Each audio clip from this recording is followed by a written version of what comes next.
So, das ist hier heute wieder ein Macintosh MCD 7000. Der war ja in der letzten Videoreihe auch zu sehen. Jetzt ist es so, dass bei diesen älteren Macintosh da diese Front aus Glas ist und die geht also häufig kaputt. Ja, die ist ja also mehrfach gebrochen. Das wird jetzt noch mit Tesafilm ist das geflickt, dass es nicht komplett auseinanderfliegt. Und heute will ich mal ein neues Displayglas anfertigen und da einbauen. Das ist eigentlich relativ einfach, das da einzubauen. Ich musste also nicht das ganze Gerät zu zerlegen. Ich habe jetzt den Deckel habe ich schon mal abmontiert und auch den Boden unten drunter. Das sollte ja kein Problem darstellen.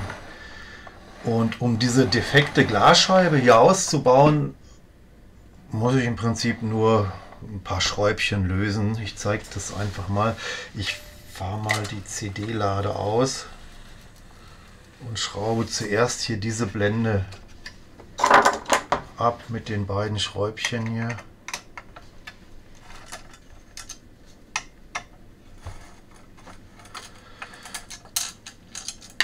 Dann kann ich diese Blende schon entnehmen.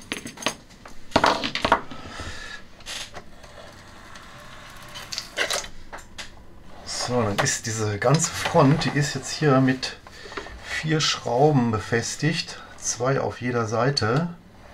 Moment, wo sieht man es? Ein bisschen zurück. Hier unten, da sind 4 Schrauben. Die mache ich jetzt gar nicht alle los, ich mache nur die obere. Die nehme ich da raus. Die untere ein bisschen lösen. Jetzt mache ich auf der anderen Seite das gleiche. Nehme die obere Schraube raus und die untere lösen. So, jetzt muss ich nur noch diese eine Seite hier abschrauben, damit ich das Glas zur Seite wegschieben kann. Dieses silberne Alu schraube ich hier einmal seitlich los.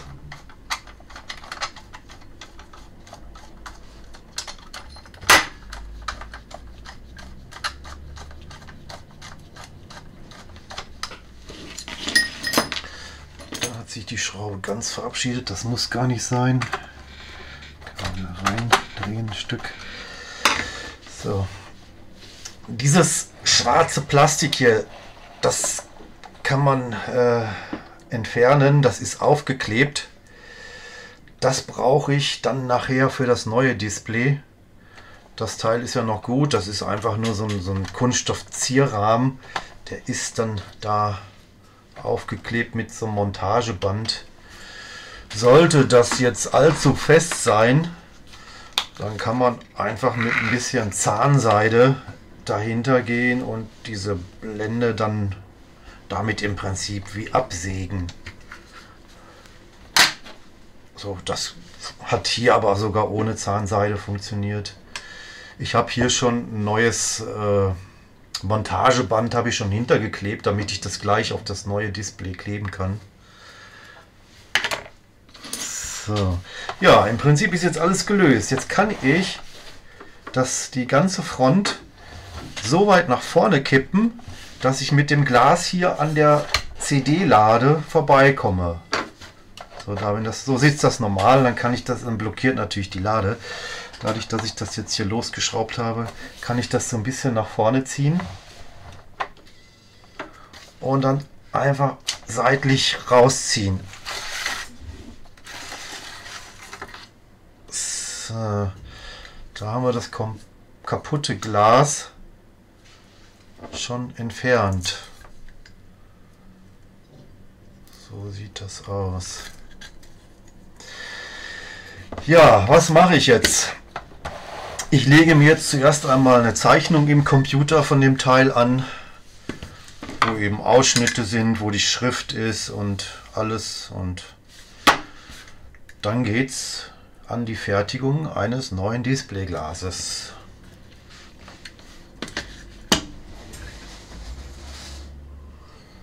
So, da ist die Zeichnung auch schon fertig angelegt am Computer. mit den ganzen Fräsbahnen etc. Da ich das jetzt von hinten bearbeite, muss ich das ja einmal alles spiegeln. So. XF. Tja, und dann geht's ab in die Fertigung.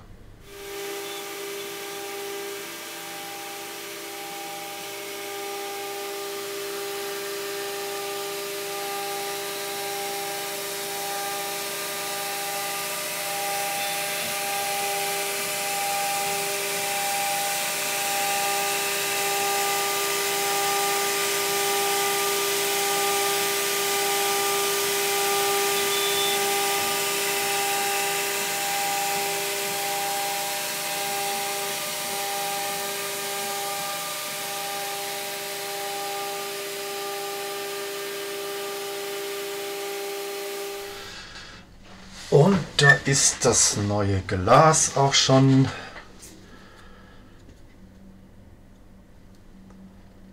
So, einmal die Rückseite kann man sich auch anschauen. Das ist also jetzt fertig für den Einbau. Und das geht natürlich genauso einfach wie auch der Ausbau. Nochmal zum Vergleich. Hier das alte gebrochene Glas.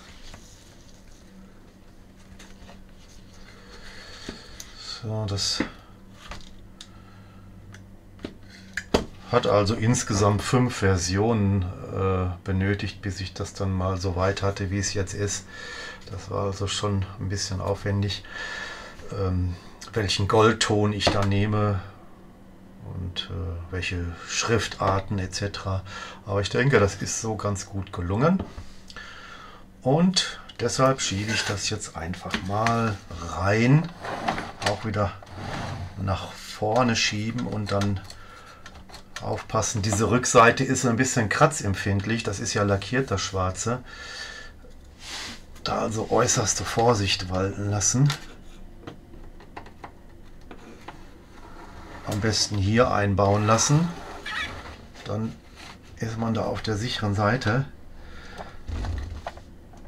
So. Dann kann ich im Prinzip schon wieder die Schrauben festziehen hier, um die ganze Front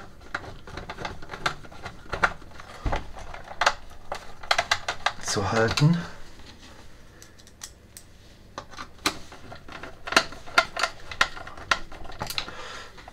Ups, wo ist es?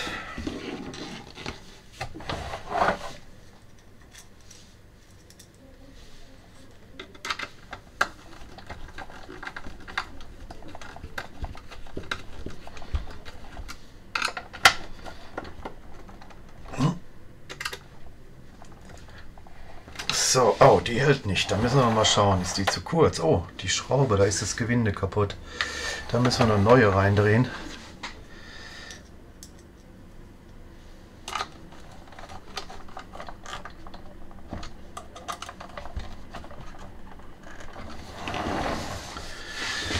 Das ist eine M3 Schraube mit Senkkopf.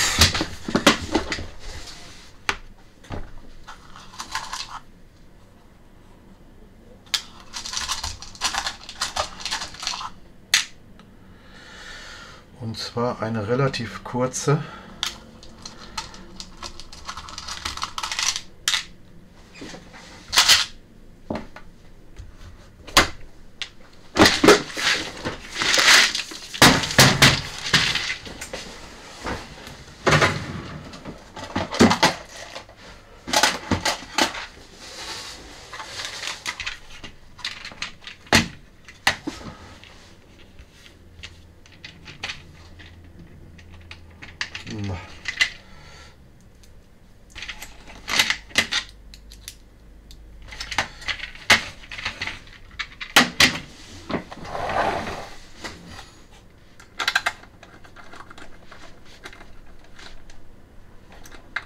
So, die hält besser.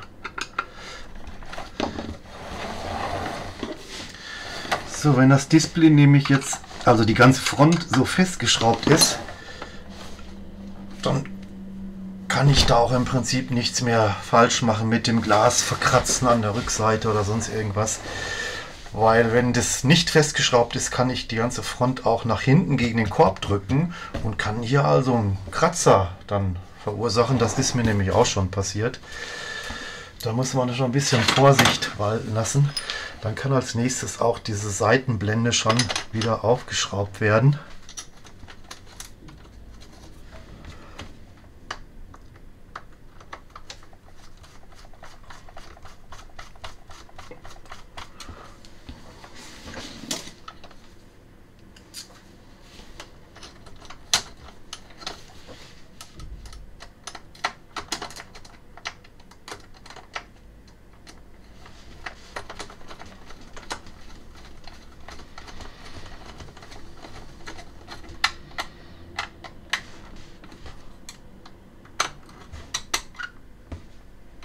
So, jetzt ist das Glas also komplett fest. Jetzt bleibt es hier eigentlich nur noch dabei, die Blende wieder anzubringen hier. Und noch einmal zum Vergleich hier das alte Glas.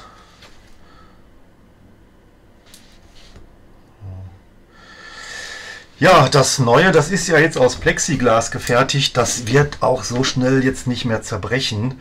Hier das, naja, Echtglas, das ist natürlich kratzunempfindlicher, das ist klar. Aber was nutzt mir das, wenn ich das Gerät per Post irgendwo hinschicke und dann kommt es da kaputt an?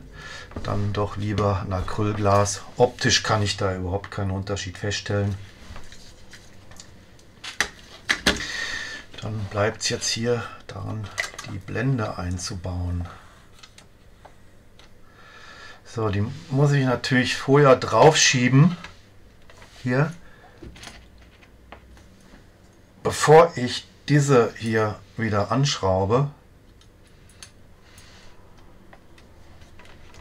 Dann setze ich mir das Ganze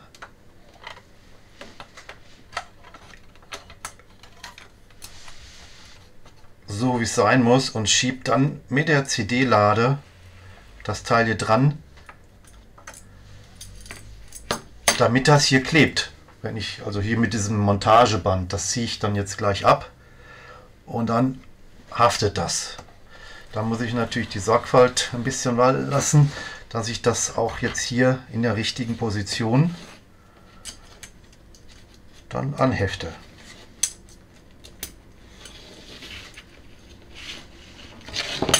Na, das war nichts. Dann ziehe ich erstmal das Band hier ab.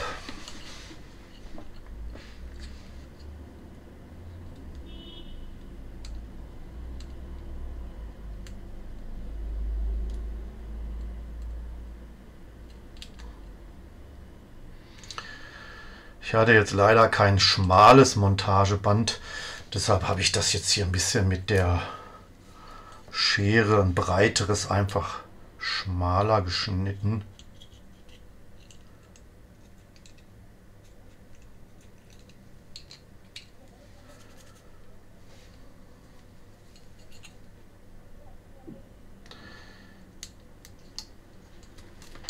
Wichtig ist natürlich nur, dass die Dicke stimmt von dem Klebeband, dass ich da also keinen Luftspalt zum Glas habe, wenn ich jetzt zu dickes Montageband nehme. Und zu dünnes macht da auch keinen Sinn. Ich muss ja etwas dicker sein als diese Plastikkante, die hier ist, damit das Klebeband überhaupt Kontakt findet. So, welche Seite nach oben, das ist im Prinzip egal. Dann hefte ich mir das schon mal, lege ich mir das schon mal dahin.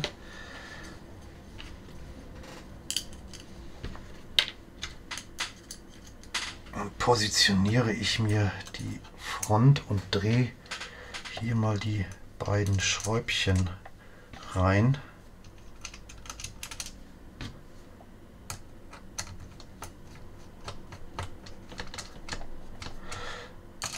So, je nachdem, wie weit ich diese Schrauben anziehe, positioniere ich diese Blende auch höher oder tiefer. Deshalb nur lose anziehen und dann erstmal ausrichten. Ich kann die jetzt noch verschieben, links und rechts, dass das ungefähr in der Mitte ist.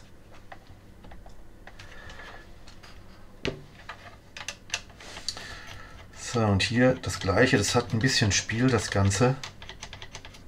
Das muss ich dann vermitteln.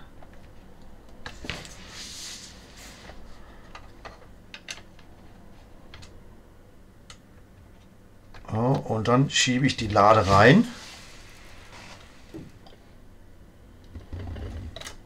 Bam.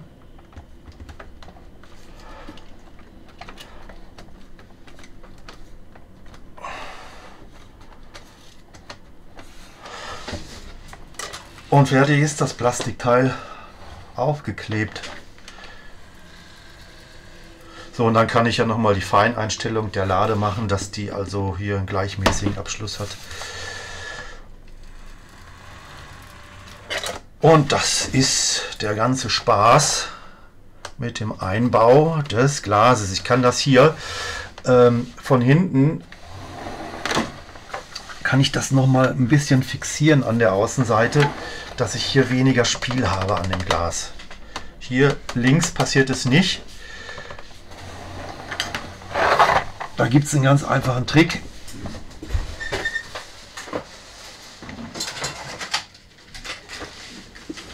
Und zwar stecke ich so ein Stück Schrumpfschlauch einfach mit hier hinter an der Unterseite, also zwischen Glas und Aluminiumfront, dass das hier also kein Spiel hat, dass ich das nicht nach hinten eindrücken kann.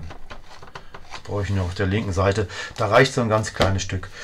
Ja, das war die ganze Herrlichkeit mit dem Einbau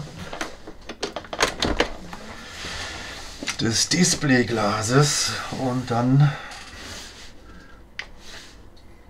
kann das Gerät auch wieder zurück zum Auftraggeber, zum Eigentümer. Und diesmal wird es dann wohl auch ohne kaputtes Glas ankommen.